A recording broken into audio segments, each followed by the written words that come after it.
O ar gelado da manhã em Ávila cortava o rosto de André Silva, um lembrete cortante de que estava a milhares de quilómetros de Sevilha, do calor familiar da sua comunidade e do abraço da sua mãe. Inspirou fundo, o cheiro a pedra antiga e a terra úmida enchendo os pulmões, misturado com o odor acre do suor e do nervosismo que emanava dos outros jovens reunidos no pátio da Academia Nacional de Polícia. Tinha apenas 22 anos, mas sentia o peso de uma vida inteira de expectativas. As suas, as da sua família, as de toda uma comunidade que via nele uma faísca de esperança. Vestia o uniforme da academia, ainda rígido e desconfortável, que parecia um disfarce num palco para o qual não tinha sido convidado. Olhou à sua volta. Rostos maioritariamente brancos, alguns com a mesma apreensão que sentia, outros com uma confiança que lhe parecia inalcançável. Crescera em Triana, Sevilha, numa zona onde a polícia era vista com desconfiança, por vezes com medo. Tinha testemunhado a brutalidade, a indiferença, os olhares de desprezo dirigidos a pessoas como ele, jovens negros de bairros pobres. Mas também vira a necessidade de justiça, a ausência de segurança real. Acreditava, com uma fé quase ingênua, que podia ser a mudança, que podia entrar naquele sistema e torná-lo melhor, mais justo, mais humano. Silva André. O grito trovejou pelo pátio, vindo de um homem corpulento, de uniforme impecável e um rosto que parecia esculpido em pedra. O inspetor Ricardo Tavares. A sua voz tinha um timbre áspero e autoritário que silenciou imediatamente o burburinho. André deu um passo à frente, o coração a acelerar, tentando manter a postura que treinara exaustivamente. Tavares baixou os olhos para a prancheta, mas André sentiu que o olhar gélido do inspetor o avaliava, o dissecava, buscando falhas. Não apenas no uniforme ou na postura, mas algo mais profundo, algo inato. André Silva, repetiu Tavares, o nome soando diferente na sua boca, quase como um insulto disfarçado. Da província de Sevilha. Triana, certo? Sim, inspetor, respondeu André, a voz firme, mas sentindo um arrepio. Não era apenas a menção ao bairro, era a forma como a disse, com uma implicação subtil que não conseguiu decifrar. Tavares ergueu os olhos, um brilho de escárnio neles. Espero que saiba que aqui não é Sevilha, Silva. Aqui as coisas são diferentes. Há regras, disciplina. Não é o seu bairro. Um murmúrio percorreu as fileiras de cadetes. André sentiu o rosto aquecer. Era uma reprimenda pública, sem motivo aparente, apenas uma insinuação velada sobre a sua origem. Engoliu em seco, mantendo o olhar fixo à frente. Sim, inspetor. Compreendo. Espero que sim, disse Tavares, voltando a atenção para a prancheta. Não queremos surpresas. Nesta academia formamos agentes da lei, agentes que mantêm a ordem, a nossa ordem. O nossa ecoou na mente de André. A ordem de quem? Sentiu um nó no estômago. Este era o seu primeiro dia, a primeira interação com um dos seus instrutores principais. E já sentia o peso de ser diferente, de ser observado sob uma lente de suspeita e preconceito. A ingenuidade inicial começou a desvanecer-se, substituída por uma cautela amarga. A luta para provar o seu valor seria mais difícil do que imaginava. Não seria apenas uma questão de passar nos testes físicos e teóricos, mas de sobreviver a um escrutínio constante, a um julgamento silencioso, baseado não nas suas ações, mas na cor da sua pele e na sua origem. O cheiro do cloro no refeitório, o som dos passos sincronizados no pátio, o olhar frio de Tavares, tudo se combinou numa sinfonia dissonante que lhe dizia que a sua jornada seria solitária.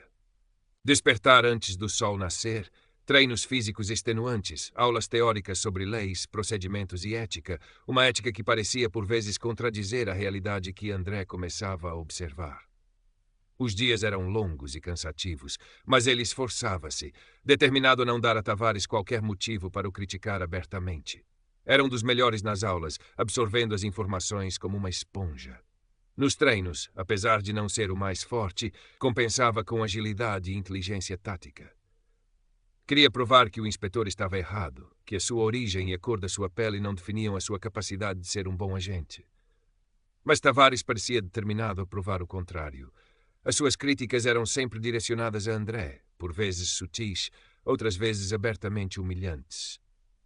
Durante uma aula sobre abordagem a suspeitos, Tavares usou um estudo de caso que descrevia um indivíduo de aparência suspeita, numa zona de alta criminalidade, usando termos que André reconheceu, imediatamente como linguagem codificada para estereótipos raciais. Durante uma aula sobre abordagem a suspeitos, Tavares usou um estudo de caso que descrevia um indivíduo de aparência suspeita numa zona de alta criminalidade, usando termos que André reconheceu. Tavares olhou para André enquanto falava, um sorriso fino nos lábios, como se partilhasse uma piada privada com o resto da turma à custa dele. Este tipo de indivíduo, dizia Tavares, gesticulando vagamente, requer uma abordagem firme, decisiva. Eles entendem a linguagem da força. Não são como os cidadãos de bem que encontramos no centro da cidade ou nos bairros nobres. André sentiu os olhares de alguns colegas sobre si. Sentiu o peso da generalização, da associação automática entre a sua aparência e a criminalidade. Era uma lição sobre preconceito disfarçada de instrução policial. Manteve o rosto impassível, mas por dentro fervilhava. Outro incidente ocorreu durante um treino de defesa pessoal. Tavares emparelhou André com um dos cadetes mais fortes e agressivos, instruindo-o a não ir com calma com Silva, porque ele precisava aprender a ser duro. O treino rapidamente se tornou uma sessão de pancadaria unilateral disfarçada de exercício, com Tavares a observar com um ar de satisfação. André aguentou, recebendo golpes, caindo, levantando-se novamente, recusando-se a desistir ou a reagir com a mesma brutalidade. No final, estava dorido e humilhado, mas não quebrado. Após o treino, enquanto se dirigia para os balneários, ouviu risadas abafadas vindas de um grupo de cadetes, incluindo Bruno Lima, com quem tinha trocado algumas palavras amigáveis nos primeiros dias. Bruno evitou seu olhar quando André passou. A sensação de isolamento intensificou-se. A academia, que devia ser um lugar de camaradagem e formação, tornava-se um espaço hostil, onde o preconceito de um homem envenenava as relações. André começou a passar as noites a escrever num caderno surrado, escondido debaixo do colchão. Descrevia os incidentes, as palavras exatas de Tavares, as datas, os nomes dos presentes. Não sabia bem porquê, apenas sentia a necessidade de registar, de dar forma à injustiça que estava a sofrer. Era uma forma de manter a sanidade, de não deixar que as ações de Tavares o fizessem duvidar da sua própria percepção. As palavras no papel eram a prova de que não estava a imaginar as coisas, de que o preconceito era real, palpável, direcionado. Uma tarde, enquanto estudava na biblioteca, a capitã Sofia Mendes passou por ele. Era uma mulher de meia-idade, com uma presença calma, mas firme. Raramente interagia diretamente com os cadetes, mas André notara que os seus olhos pareciam ver tudo. Ela parou brevemente ao lado da sua mesa. "Silva", disse ela, a voz baixa. "Como estão os estudos?" "Bem, capitão." Ela assentiu, mas o seu olhar demorou-se em André por um momento. "A disciplina é importante, cadete, mas a justiça é a espinha dorsal. Nunca se esqueça disso." Não disse mais nada, continuando o seu caminho. André ficou a olhar para ela, a frase ecoando na sua mente. Parecia um conselho, um aviso, talvez até um encorajamento velado. Era a primeira vez que sentia que alguém naquela instituição via para além do uniforme, via a pessoa, a luta. Aquele breve encontro acendeu uma pequena chama de esperança nele. Talvez não estivesse completamente sozinho. Talvez houvesse aliados, mesmo em posições de poder, que se importavam com a espinha dorsal da justiça. Apesar do encorajamento, a pressão aumentava. Tavares parecia intensificar os seus esforços para o fazer desistir. Começou a deixar presentes humilhantes no armário de André, uma casca de banana, um desenho caricatural. Pequenos atos mesquinhos, mas que corroíam a sua dignidade. André limpava, respirava fundo e continuava a anotar tudo no seu caderno. O medo de falhar, de desiludir a sua família, lutava contra a raiva e a determinação. As chamadas para a mãe eram cada vez mais difíceis. Tentava esconder a tensão na sua voz, a exaustão nos seus olhos. Ela sentia, claro. O amor e a preocupação dela eram o seu porto seguro, mas também uma fonte de culpa por a fazerem preocupar-se, por a colocarem nesta situação. Numa manhã fria e cinzenta, Tavares anunciou um exercício de simulação de patrulha em ambiente urbano. A academia tinha uma área construída para simular ruas e edifícios de uma cidade. Tavares explicou que seria um cenário de alto risco, envolvendo uma situação com indivíduos perigosos numa zona problemática. André sentiu o nó no estômago. Sabia que isto seria diferente. Os cadetes foram divididos em equipas. André foi colocado na equipa de Tavares, juntamente com Bruno Lima e outros 2 cadetes que pareciam particularmente ansiosos por impressionar o inspetor. Tavares explicou o cenário. Uma denúncia de tráfico de drogas e posse ilegal de armas num edifício abandonado. A equipa devia entrar, neutralizar os suspeitos e garantir a área. Enquanto Tavares dava as instruções, André notou algo estranho. O inspetor estava a dar informações excessivamente detalhadas sobre a disposição interna do edifício, sobre onde os suspeitos estariam localizados e sobre a sua suposta perigosidade. Parecia que o cenário estava a ser manipulado. Lima, tu vais na frente com Silva, ordenou Tavares, um brilho nos olhos que André reconheceu como perigoso. Silva, tu vais ser o primeiro a entrar na sala principal. Certifica-te que a área está segura antes que os outros entrem. André sentiu um calafrio. Ser o primeiro a entrar numa sala com suspeitos perigosos, mesmo numa simulação, era a posição mais vulnerável. Era uma ordem perigosa. Uma forma de o colocar em risco desnecessário. Olhou para Bruno, que parecia desconfortável, mas assentiu rigidamente. Inspetor, com o devido respeito, começou André, tentando manter a calma. A doutrina de entrada em espaços confinados sugere que o agente mais experiente deve liderar. Eu sei a doutrina, cadete, interrompeu Tavares, a voz subindo. O sorriso tinha desaparecido, substituído por uma carranca furiosa. Eu dou as ordens aqui, e a minha ordem é que tu entres primeiro. Queres questionar a minha autoridade no teu primeiro exercício de patrulha? O silêncio pairou. Todos os olhos estavam em André. Sentiu a pressão, o risco. Desobedecer a uma ordem direta era motivo para expulsão, mas seguir a ordem podia colocá-lo em perigo real, mesmo que os suspeitos fossem apenas atores. Não, inspetor, disse André, a voz baixa, mas firme. Não estou a questionar, apenas a tentar entender a tática. A tática é a minha ordem, rugiu Tavares. Agora mexe-te. A simulação começou. André sentiu o coração a bater forte. Enquanto se dirigiam para o edifício abandonado, tentou pensar rapidamente. Sabia que tinha de entrar, mas não podia simplesmente seguir a ordem cega de Tavares. Tinha de encontrar uma forma de se proteger, de mitigar o risco. Lembrou-se das aulas sobre avaliação de ameaças, sobre a importância da observação. Chegaram à porta da sala principal. Bruno parou ao seu lado, o rosto tenso. Desculpa, André, murmurou Bruno, evitando o seu olhar. Ele é assim. André não respondeu. Concentrou-se na porta. Respirou fundo. Contou mentalmente até 3. E então, em vez de arrombar a porta como seria esperado, ele abriu cuidadosamente, apenas uma fresta, e espreitou para dentro, agachado. Usou o espelho tático na sua cintura para espreitar pelos cantos.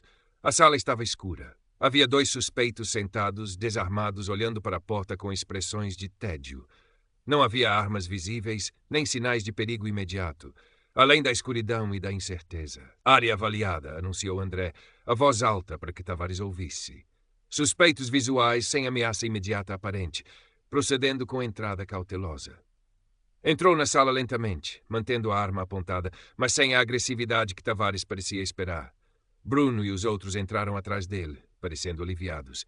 Tavares entrou por último, o rosto vermelho de raiva contida. — Que raio pensas que estás a fazer, Silva? Sibilou Tavares, assim que a porta se fechou. — Eu disse para entrares e garantires a área, não para fazeres uma inspeção turística. Inspetor, a situação não apresentava risco imediato, segundo a minha avaliação inicial, respondeu André, mantendo a calma. Procedi com cautela para garantir a segurança da equipa, conforme a doutrina de preservação da vida. A tua avaliação? A minha ordem é a tua avaliação, gritou Tavares, aproximando-se perigosamente. Estás a ser insubordinado, cadete. Estás a pôr em risco a missão. A missão é garantir a segurança, inspetor, disse André, elevando ligeiramente a voz, a indignação a superar o medo. Não é entrar cegamente numa situação perigosa. Tavares levantou a mão, parecendo prestes a bater em André. Bruno e os outros cadetes recuaram, tensos. Mas antes que a mão de Tavares o alcançasse, uma voz soou no sistema de comunicação interna da academia. Inspetor Tavares, a simulação foi concluída. Relate-se ao meu gabinete imediatamente. Era a voz da capitã Mendes. Tavares congelou, a mão ainda erguida. O seu rosto passou da raiva para um choque momentâneo, depois para uma fúria ainda maior, mas agora direcionada para a voz no intercomunicador. Olhou para André com um ódio gelado. Isto não acabou, Silva, rosnou ele antes de se virar abruptamente e sair da sala, deixando os cadetes em silêncio atordoado. André sentiu as pernas tremerem. Tinha desafiado Tavares abertamente e tinha sido salvo pela intervenção da capitã Mendes. Sabia que tinha acabado de tornar a sua situação na academia infinitamente mais perigosa. Mas pela primeira vez sentiu uma pontada de orgulho. Tinha agido de acordo com seus princípios, tinha recusado ser uma vítima passiva e tinha evitado um risco desnecessário. A luta estava longe de terminar, mas tinha dado um passo importante. Nos dias que se seguiram, a atmosfera na academia tornou-se ainda mais pesada para André. A notícia do seu confronto com Tavares espalhou-se, distorcida e exagerada. Alguns cadetes olhavam para ele com curiosidade, outros com hostilidade aberta. Bruno Lima evitava-o completamente, como se André tivesse uma doença contagiosa. Tavares não o confrontou diretamente, mas a sua presença pairava como uma nuvem escura. As tarefas de André tornaram-se ainda mais difíceis.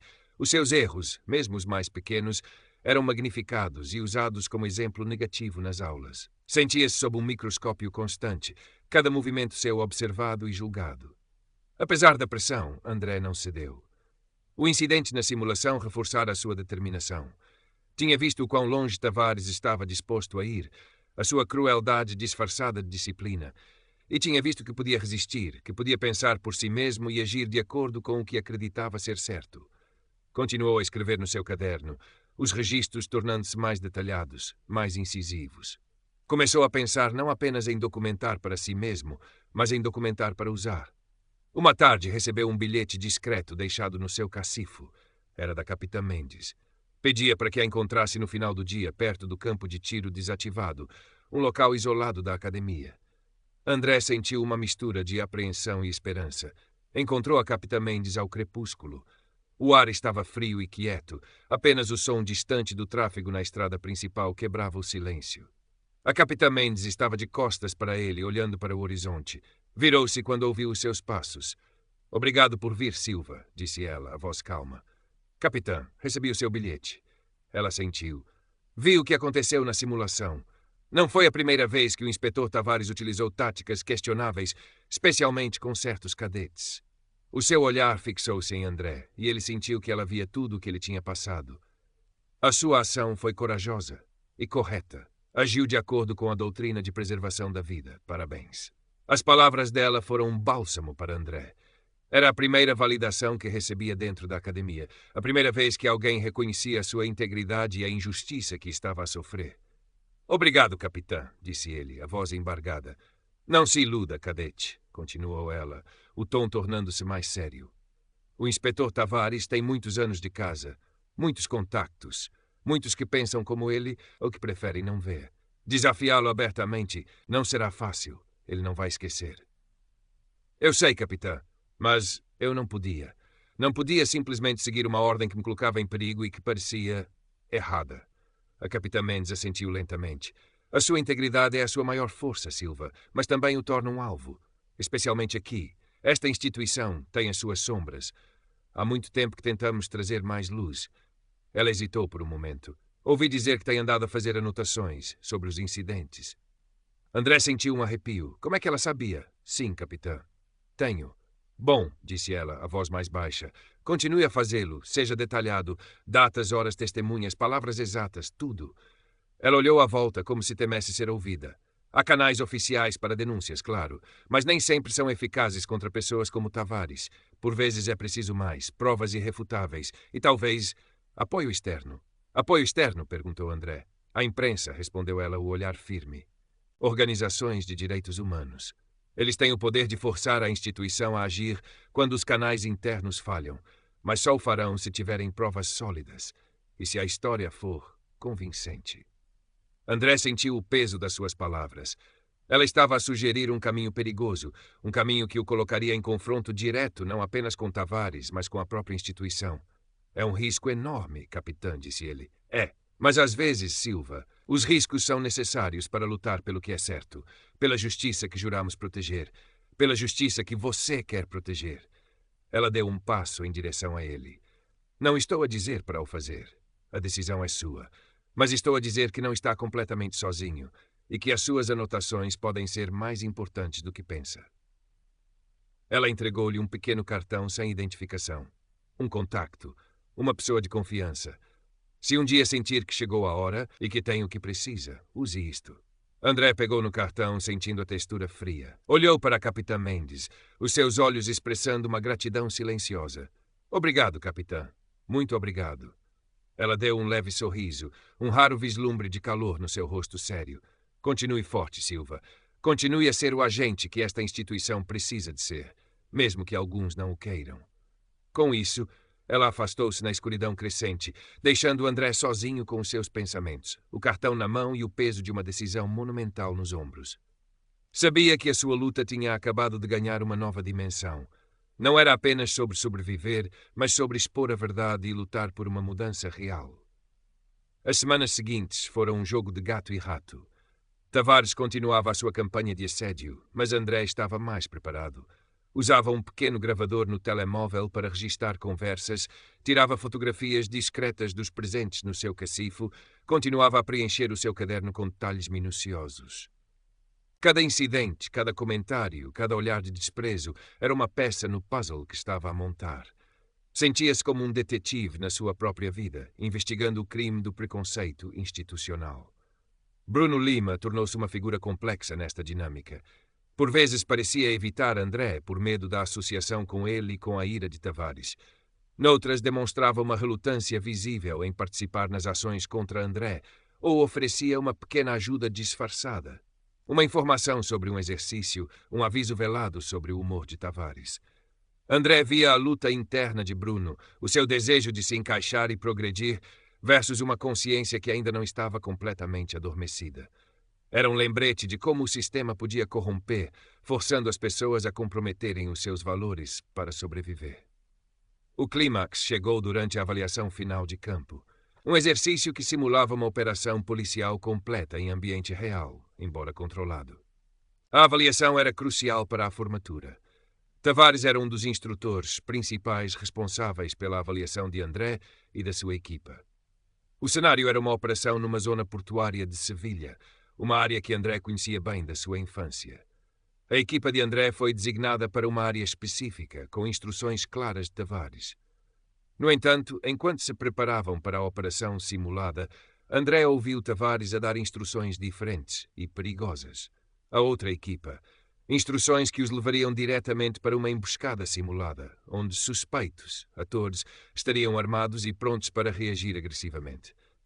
Era uma armadilha clara, e a equipa que Tavares estava a enviar para lá incluía alguns dos cadetes mais ingênuos e menos experientes. André percebeu imediatamente o que Tavares estava a fazer.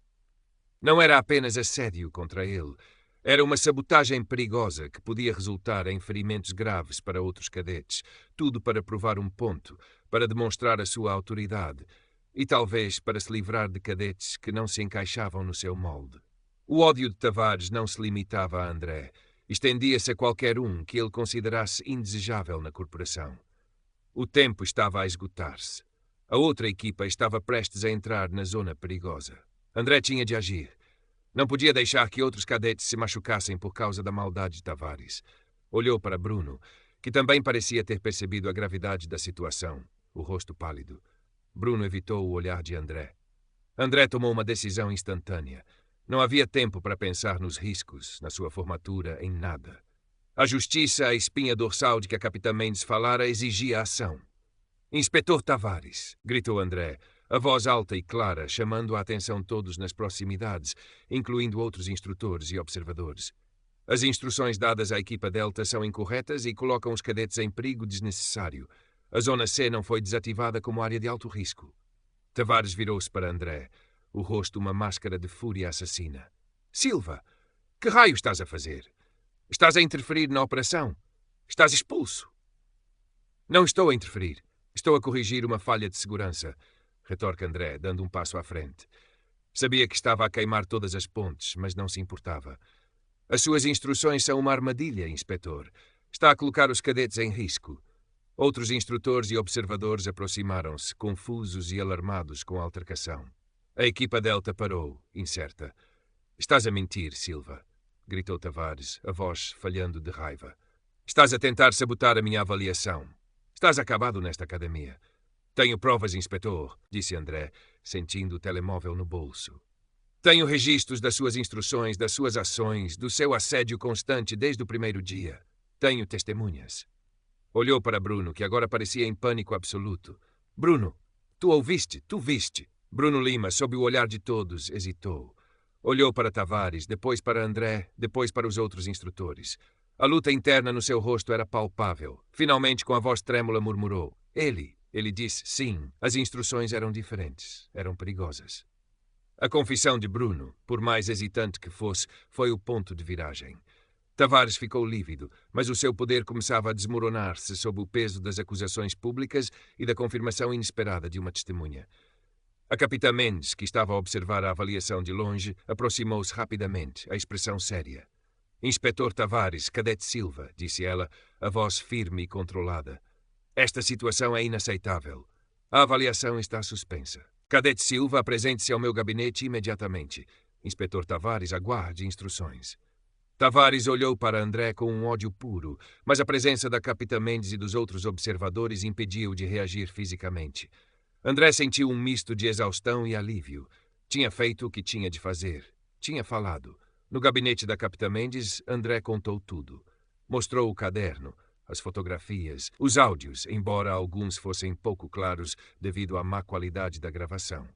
Falou sobre o assédio constante, as humilhações, as tarefas perigosas, a tentativa de sabotagem na simulação e, finalmente, a armadilha na avaliação final. Falou com calma, com factos, deixando a raiva e a frustração de lado. A capitã Mendes ouviu atentamente, sem interromper. O seu rosto era sério, mas André viu um vislumbre de respeito nos seus olhos. Quando ele terminou, o silêncio pairou no ar.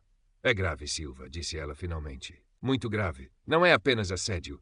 É conduta perigosa e sabotagem deliberada. Eu sei, capitã, mas não podia deixar acontecer. Não com os outros cadetes. Ela sentiu. Fez a coisa certa.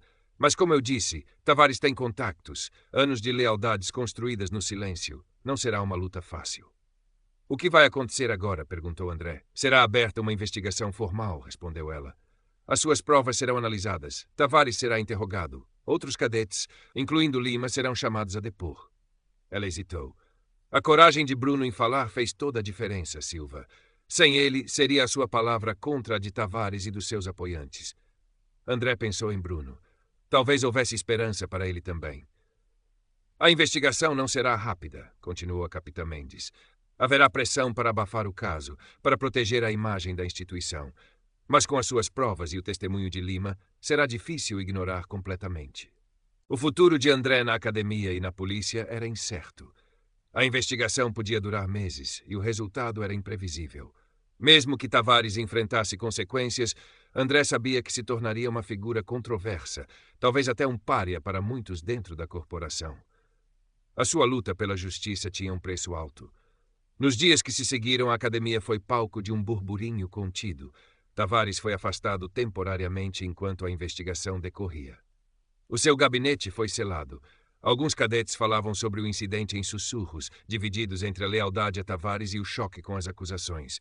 Bruno Lima parecia visivelmente aliviado, mas também tenso. Ele procurou André uma vez. André, desculpa, disse ele a voz baixa. Eu tinha medo de Tavares, de estragar tudo para mim. Eu sei, Bruno, respondeu André sem raiva. Sei como é a pressão. Obrigado por teres falado. Significou muito. Bruno assentiu, um peso parecendo ser levantado dos seus ombros. Não sei o que vai acontecer agora. Contigo. Comigo. Com ele.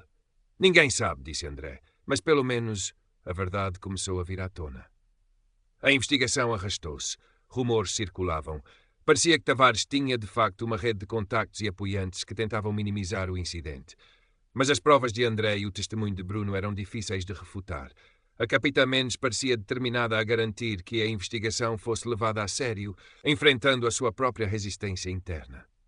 André continuou os seus estudos e treinos, embora a atmosfera tivesse mudado. Não era mais a mesma academia, nem ele era o mesmo cadete.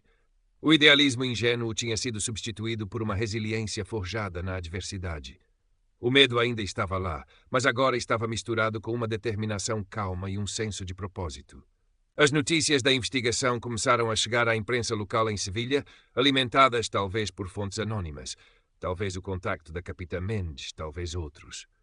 A história de um jovem cadete negro de Triana que denunciou o preconceito e a conduta perigosa de um inspetor veterano capturou a atenção. André tornou-se, sem querer, um símbolo. Uma tarde, enquanto estava no pátio, sozinho, olhando para as muralhas antigas de Ávila que cercavam a academia, André recebeu uma chamada da sua mãe. "André, meu filho", disse ela, voz cheia de orgulho e preocupação. "Vimos as notícias. Sabemos o que fizeste. És tão corajoso. Estamos tão orgulhosos de ti. Mas tens cuidado, sim?" "Tenho, mãe. Estou bem." "Não estás sozinho, filho. Nunca estás sozinho." As palavras dela, o amor inabalável da sua família, eram a sua verdadeira força. Olhou para o horizonte, para a direção onde sabia que estava Sevilha. Longe do calor de Triana, no frio institucional de Ávila, tinha enfrentado a escuridão e encontrado a sua própria luz. O resultado final da investigação contra Tavares ainda estava para ser visto. Talvez ele fosse expulso, talvez apenas transferido. Talvez a instituição aprendesse, talvez resistisse à mudança. O preconceito sistêmico não desapareceria com a queda de um homem. A luta seria longa e contínua. Mas André sabia onde pertencia agora. Não era apenas na sua comunidade em Sevilha ou dentro das paredes da academia. Pertencia à luta por uma polícia mais justa, mais ética, mais humana. Tinha pago um preço alto, tinha visto o pior do sistema, mas também tinha descoberto a sua própria coragem e encontrado aliados inesperados. A sua formatura estava marcada para daqui a alguns meses. Não sabia se Tavares ainda estaria na instituição ou se o seu próprio futuro estava garantido. Mas uma coisa era certa: ele não se calaria, não voltaria atrás. A sua voz tinha sido ouvida e essa era apenas o começo. A luta pela justiça estava longe de terminar. Mas naquele momento, olhando para o sol a pôr-se sobre as montanhas, André Silva sabia que estava exatamente onde precisava estar, no coração da batalha, pronto para o que viesse. O processo da investigação foi lento e doloroso. André teve de testemunhar várias vezes, repetindo os detalhes dos incidentes, revivendo a humilhação e o medo. Tavares, representado por um advogado astuto da própria corporação, tentou desacreditar André, pintando-o como um cadete problemático, insubordinado e com uma agenda contra os oficiais mais experientes. A defesa de Tavares explorou o passado de André, insinuando que a sua origem em Triana o tornava inerentemente menos confiável, mais propenso a exagerar ou a inventar queixas contra a autoridade. Era o mesmo preconceito que André estava a denunciar, agora usado abertamente contra ele no processo oficial. Bruno Lima, sob pressão, manteve o seu testemunho, embora visivelmente nervoso. A sua coragem momentânea na avaliação final parecia tê-lo esgotado. Ele evitava o contacto visual com André e falava de forma hesitante. No entanto, o seu testemunho confirmou a versão de André sobre a armadilha na simulação, o que deu peso às restantes acusações. A capitã Mendes, apesar dos obstáculos, garantiu que a investigação fosse levada a sério dentro dos limites da burocracia institucional. Ela usou a sua influência para garantir que as provas de André fossem devidamente consideradas e que o testemunho de Bruno fosse protegido. A sua presença no processo era um farol de integridade para André. A imprensa em Sevilha continuava a seguir o caso, mantendo a pressão pública sobre a academia e a corporação. Organizações de direitos humanos manifestaram-se, exigindo transparência e responsabilização. Esta tensão externa, como a capitã Mendes previra, tornou mais difícil para a instituição simplesmente abafar o caso. Finalmente, após semanas de incerteza, chegou a decisão. O inspetor Ricardo Tavares foi considerado culpado de conduta inadequada e violação dos protocolos de segurança durante a avaliação final. As acusações de assédio e preconceito foram consideradas não totalmente comprovadas ou sem provas suficientes, uma formulação que irritou profundamente André, mas que não o surpreendeu. Era a forma da instituição de reconhecer parte do problema sem admitir a totalidade da podridão. A punição de Tavares foi uma suspensão de 6 meses sem vencimento e uma transferência para um posto administrativo longe da formação de cadetes. Não foi a expulsão que André sentia que ele merecia, mas era uma consequência. Tavares seria retirado do ambiente onde podia causar mais danos diretos a jovens cadetes como André. Para André, a decisão foi agridoce. Sentiu uma pontada de desilusão por o preconceito sistêmico não ter sido totalmente reconhecido e punido. A formulação não totalmente comprovadas parecia minimizar a dor e a humilhação que ele sofrera, mas também sentiu um alívio profundo. Tinha lutado contra um homem poderoso e contra uma cultura enraizada e tinha conseguido uma vitória parcial. Tavares não tinha saído impune. E, mais importante, André tinha sobrevivido e prevalecido. A sua posição na academia, no entanto, mudou permanentemente. Alguns cadetes e instrutores que apoiavam Tavares agora olhavam para ele com ressentimento aberto. Outros, que antes eram indiferentes, agora o viam com uma mistura de respeito e cautela. Alguns poucos, como Bruno Lima, que se tornou mais reservado, mas ocasionalmente trocava um aceno com André, e os cadetes da equipa Delta, que quase caíram na armadilha de Tavares, mostravam uma gratidão silenciosa. André completou a sua formação sob este novo olhar. Não era mais o cadete idealista e ingênuo que chegara de Sevilha. Era um sobrevivente, um denunciante, um agente que tinha visto o lado sombrio da corporação antes mesmo de colocar o distintivo. A sua força tranquila tinha-se transformado em uma resiliência endurecida, uma determinação silenciosa. No dia da formatura, o sol espanhol finalmente brilhou sobre o pátio da academia em Ávila. As famílias dos cadetes estavam presentes, orgulhosas e emocionadas. A família de André estava lá. A sua mãe, a sua avó, os seus irmãos mais novos. Vê-los na plateia, os seus rostos cheios de amor e orgulho, deu-lhe a força final para atravessar o pátio e receber o seu distintivo. A capitã Mendes estava entre os oficiais no palco, e quando André passou por ela, os seus olhos encontraram-se por um breve momento.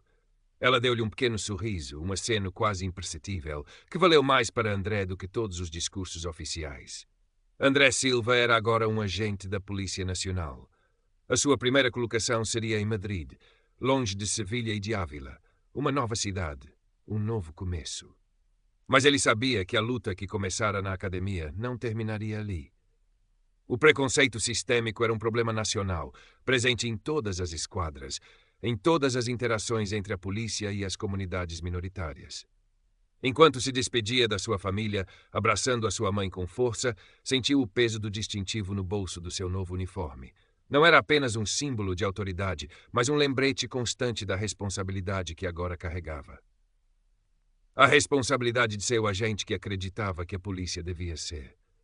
A responsabilidade de lutar contra a injustiça, mesmo vindo de dentro. A sua jornada na corporação seria, sem dúvida, desafiadora. Tinha feito inimigos antes mesmo de começar. Tinha visto a resistência à mudança. Mas também tinha visto a importância de falar, o poder da verdade e a possibilidade de encontrar aliados onde menos se esperava. O carro deixou a academia para trás. As muralhas antigas de Ávila diminuíram ao longe. André olhou para a estrada à frente, para o futuro incerto. A luta pela justiça estava longe de terminar. Mas ele estava pronto. Estava no lugar certo, com a experiência certa e com a determinação inabalável de fazer a diferença. A sua história na Polícia Nacional estava apenas a começar. A chegada a Madrid foi um turbilhão. A cidade era vasta e impessoal comparada com a Sevilha que conhecia ou com o ambiente confinado de Ávila. Foi colocado numa esquadra no sul da cidade, uma área diversa e movimentada. Os seus novos colegas eram uma mistura de veteranos cínicos, jovens idealistas como ele, embora poucos com a sua bagagem, e uma maioria que simplesmente tentava fazer o seu trabalho e evitar problemas. A notícia sobre o incidente na academia tinha chegado antes dele, distorcida por fofocas e preconceitos. Sentia os olhares, os sussurros abafados, a relutância de alguns em trabalhar de perto com ele. Era o preço da sua denúncia, a marca que o acompanharia. O seu superior imediato, um subinspetor chamado Morales, era um homem pragmático que parecia mais interessado em evitar dores de cabeça do que em aprofundar nas questões de ética ou preconceito. Ele tratava André com uma cautela distante, garantindo que ele cumprisse as regras, mas sem demonstrar qualquer calor ou apoio. André mergulhou no trabalho. Queria ser o melhor agente possível, provar o seu valor através das suas ações e não deixar que a reputação que o precedia o definisse. Patrulhava as ruas, lidava com ocorrências, interagia com os cidadãos. Tentava sempre aplicar os princípios de respeito e justiça que o tinham motivado a entrar na polícia, lembrando-se do olhar frio de Tavares e da necessidade de ser diferente. Não demorou muito, até que André encontrasse manifestações do preconceito que tinha combatido na academia. Eram mais subtis, por vezes, do que o assédio direto de Tavares, mas igualmente corrosivas. Comentários sarcásticos sobre a sua origem ou a sua cor durante as rondas noturnas, a relutância de alguns colegas em apoiá-lo em situações de risco em bairros específicos, a tendência para assumir a culpa por incidentes onde o viés racial desempenhava um papel. Uma noite, durante uma abordagem a jovens num parque, André testemunhou um colega a usar linguagem excessivamente agressiva e a fazer um comentário depreciativo sobre a etnia de um dos jovens. André interveio calmamente, desescalando a situação e lembrando o colega dos procedimentos. O colega reagiu com raiva mais tarde, acusando André de não ser um de nós e de proteger criminosos. Foi um confronto tenso que reforçou a André que a luta estava longe de terminar. Lembrou-se do conselho da capitã Mendes e do contacto que ela lhe dera. Guardara o cartão com cuidado. Ainda não sentira que era o momento de usá-lo, que tinha provas suficientes ou que o incidente era suficientemente grave para justificar uma exposição externa. Mas a tentação estava lá. A sua relação com Bruno Lima tornou-se um elo inesperado. Bruno estava colocado noutra esquadra em Madrid, mas ocasionalmente cruzavam-se informações ou eventos da corporação. Bruno parecia mais à vontade fora do olhar constante de Tavares, mas ainda carregava o peso da sua cumplicidade inicial. Ele demonstrava o seu apoio a André de formas discretas, um aceno de cabeça, uma conversa rápida sobre as dificuldades do trabalho, um aviso sobre a reputação de certos oficiais. Era uma amizade cautelosa, construída sobre um passado partilhado e a consciência silenciosa da luta que enfrentavam. A família de André continuava a ser o seu porto de abrigo. As chamadas para Sevilha eram momentos de alívio, onde podia ser ele mesmo partilhar as suas frustrações, embora minimizando os perigos, e recarregar as energias com o amor e o apoio incondicional da sua mãe e avó. Elas continuavam a preocupar-se, mas o orgulho nos seus olhos quando falavam com ele era a sua maior motivação. Com o tempo, a reputação de André começou a mudar lentamente, pelo menos entre alguns. A sua dedicação ao trabalho, a sua ética inabalável e a sua capacidade de lidar com situações difíceis com calma e profissionalismo começaram a falar mais alto do que os rumores. Alguns colegas, inicialmente céticos, começaram a respeitá-lo. Alguns cidadãos, especialmente nas comunidades minoritárias que ele servia, começaram a vê-lo como um agente em quem podiam confiar. Mas a cultura institucional, o preconceito sistêmico, era um monstro com muitas cabeças. Tavares tinha sido afastado, mas a mentalidade que ele representava ainda estava presente. André sabia que tinha de continuar vigilante, continuar a documentar, continuar a lutar. A mudança não viria de um único confronto, mas de uma pressão constante, de um exemplo diário, de uma recusa em ceder. Uma tarde, enquanto patrulhava uma rua movimentada, André viu um jovem parado numa esquina, com um grupo de agentes a abordá-lo de forma agressiva. O jovem era negro, e a cena, os olhares dos agentes, a tensão no ar, trouxeram-lhe um arrepio de familiaridade dolorosa. Era o ciclo que ele queria quebrar.